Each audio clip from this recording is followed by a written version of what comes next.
systems go. Clear for liftoff.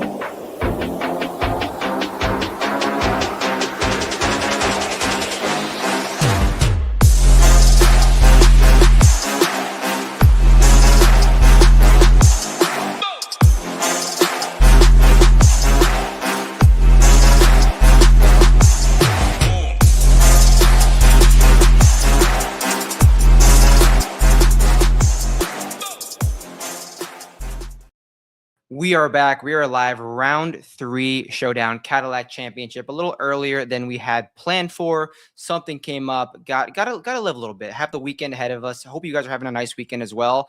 I did not make it to the golf course today. I know we are in Miami. I'm close, but did not make it to the golf course today. Watched a ton of the golf. Excited to get to it, and we saw some nice rounds. We saw Sudarshan, which I will give my take on Sudarshan, which I have before. Alex Fitz and Kurt K have some really, really nice rounds. So let's get right into it. I'll bring up the leaderboard and we will see. So Kurt K, you can see round of 8 under. I guess he had to spot the field 4 shots in round 1, and then he just blasted that for 64 in round 2 to get within the top 20. So shout out Kurt. He is there. Alex Fitz and Sudarshan, Taylor Pendrith, nice rounds today. They all did it in kind of different ways, but the thing that kind of I'm happy about is the driving distance is coming to fruition. The driving distance is finally coming to fruition. W Alex in the chat. There we go. There we go. We are here. The driving distance is finally coming to fruition because I talked about it all week long. I really think those long hitters are going to make their hay. The long hitters are going to come to the top of the leaderboard. We're not seeing it just yet. I mean, Cam Young is there. Then it's Nick Taylor, Alex Smalley, G-Dub, Scotty Scheffler. So the long hitters are there, but I'm just waiting until it really, really pans out. And we started to see that today with Kurt Kitayama for sure, Taylor Pendrith, and Sudarshan. But at the end of the day, it was really the approach play that continues to be one of the separators. We saw it today. We saw it yesterday. I think we're going to see it tomorrow. So let me bring up the wave split. We'll see how the scoring was so far today. As you can see, the morning played a lot easier than the afternoon. Again, I know there's still golfers on the golf course, but they're not going to score much anywhere close to the morning guys did today. So you can see the morning shot 1.6 strokes under par. The afternoon, just 0.2 strokes under par. A nice little stroke and a half difference. We were on that. We called for that. We kind of knew that was going to happen, and it did come through. So I'm happy to see that the wave split is there. And looking at the weather for tomorrow, this is going to be the diciest day we've seen thus far. 7 a.m. to 10 a.m. wind from 5 to 7 miles an hour. Then when we get to 11 a.m., when we get to the leaders, it gets windy. It gets gusty. So you're going to have to play some leaders. Everyone can look at this forecast. Everyone knows that you're going to have to there's going to be a wave split again. There's been a wave split on day 1 and day 2. So everyone's going to be like, all right, let's go forward in day 3. And then you're looking at the weather forecast. You're like, all right, it's blatantly obvious in round 3. So when you look at this, when we see the stats that have worked, we want to build a player. We want to see what kind of guy we're going to be on. In round 3, I'm thinking we want to look a little bit more towards around the green than we have in rounds 1 and 2. I don't think we need a guy who's glaringly just gaining strokes around the green. I think we just need a guy who's not giving away strokes around the green. I don't want a guy who's losing 2 strokes around the green. I want a guy who's 0, a little bit plus, but not fully relying on it. So that just kind of keys in the player pool of what we are going to be looking for in round 3. That's driving distance. I'm still thinking it's going to be nice. Approach play, and then be semi-moderate around the green. So that's what we're going to be looking for in terms of player, in terms of build, and especially in the afternoon wave. If you want a guy in the afternoon wave, which you're going to have to play a guy in the afternoon wave, you're going to want to touch on some of the around the green. In the morning, not so much. Contest selection for tomorrow. This one contest, there's only 3 players in here, and this is the benefit of doing this show right now. The Showdown 3.6K long drive, it's $100 single entry. First place wins $1K.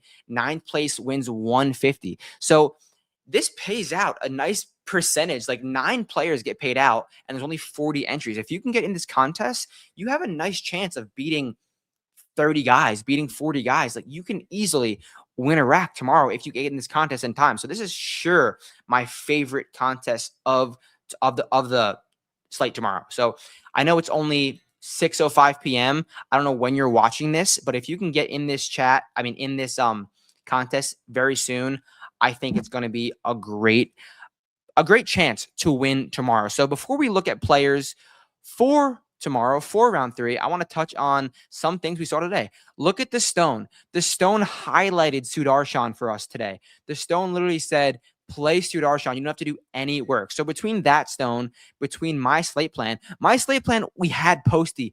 Posty was out. Oh, this is the wrong slate plan. Sorry. Showdown slate plan.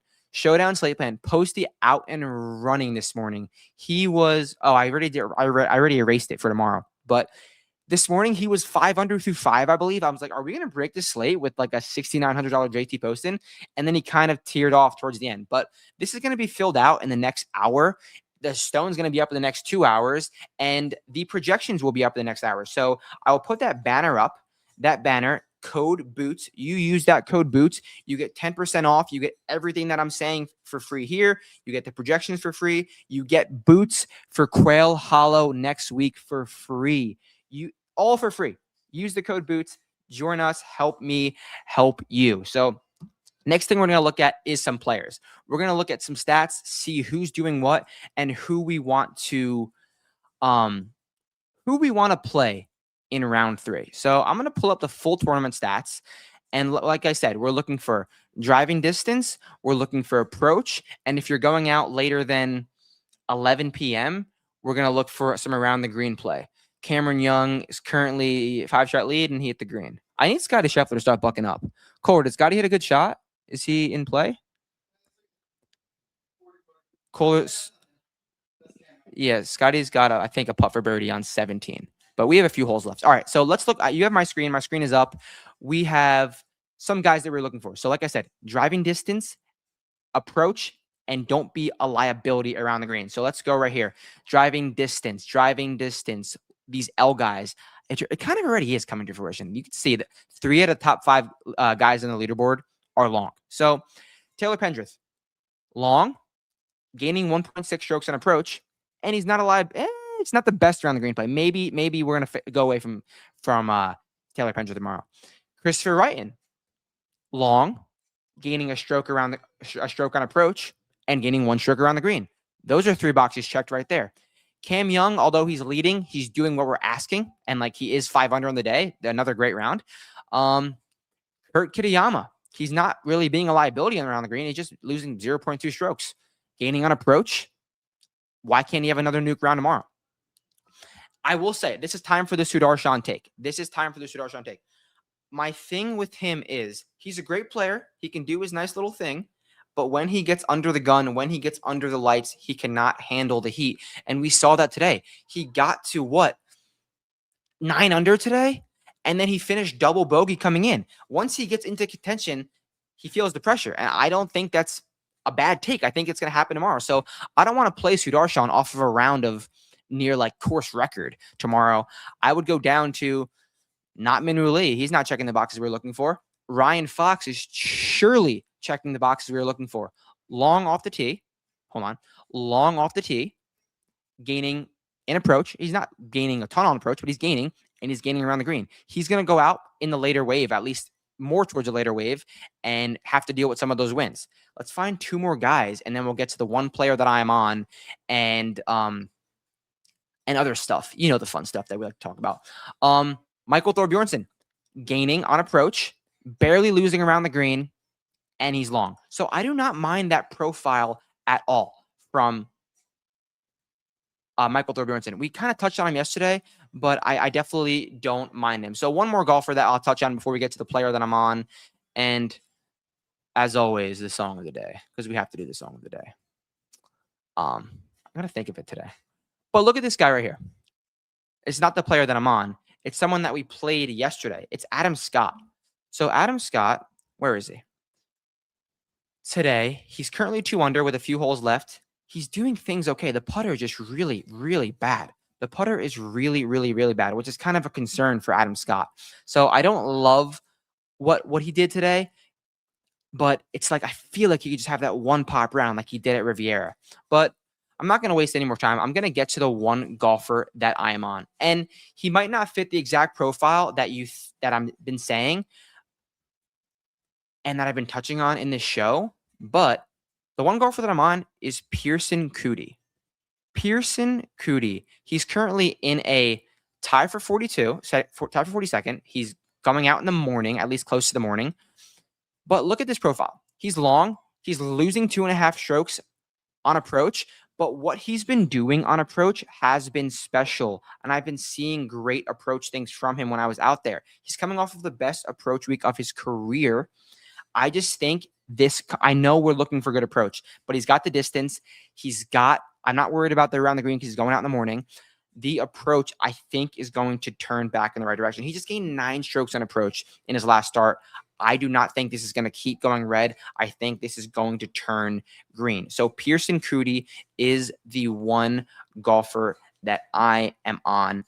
As always, you guys know where to find the playlist. Song of the day. Song of the day for today, Skies Cast Amber Black by Boundaries. Go check it out. It's a ripper. You're going to like it. And as always, I'll catch you guys tomorrow night. And then Tuesday, Boots Charlotte. Let me know what you need to see. And I'll catch you guys then. Any question you want to find me. Peace out.